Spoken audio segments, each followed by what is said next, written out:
Hey, Dr. Brett here. So the big game of the week in the NFL is the Dallas Cowboys versus the Kansas City Chiefs. They're playing in Kansas City, and otherwise Dallas would be a huge favorite. So I think there's a 2.5 point spread. People are thinking the Cowboys are going to win, but the Chiefs are on the upswing here. They played so well against the Raiders.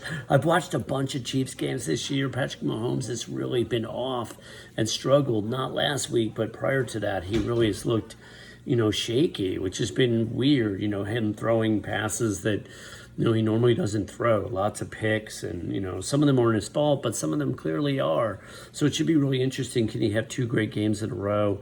And Dak Prescott and Ezekiel Elliott and the whole Cowboys team, Amari Cooper and so on, they've just looked absolutely fabulous. So it should be a great game.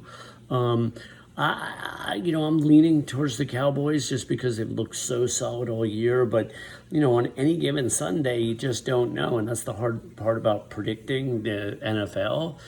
It seems like this year, all the good teams have had one, just awful performance. So I'm hoping that both Kansas City and Dallas will have a great performance. We'll see a great game. And usually the odds makers in Vegas are pretty good. So I'm guessing that that'll happen too. That'll be a close game. And they're saying, I think the over-under is like 56 points or something. So should be relatively high scoring. So we're looking forward to NFL Sunday.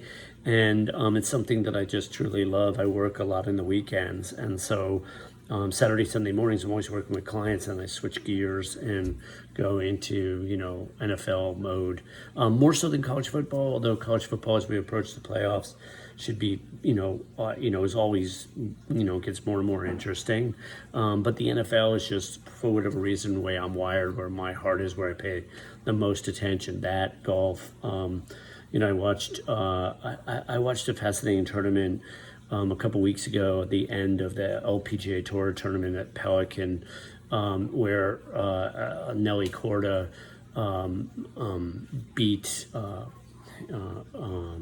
Lexi Thompson. Sorry, I'm hesitating here. She beat Lexi Thompson, who, has really struggled finishing tournaments. But Nelly Korda had a triple bogey in the 17th hole, number one in the world. And it was crazy to watch her sort of melt down, then pull it together on 18, birdie the hole. And meanwhile, Lexi just can't seem to really putt under really intense pressure. She gets nervous. She hasn't really figured that piece out yet. I'd love to get in there and teach her how to meditate. I just don't feel like she's meditating. I'll bet you like some of these, Patrick Mahomes is probably meditating. I don't know for sure, but it seems like some of the top athletes in the world, they all do it. I'm a huge fan of meditation, mindfulness, visualization, and breath work as we talk about the NFL and a little bit of golf. Hey, I'm Dr. Brett.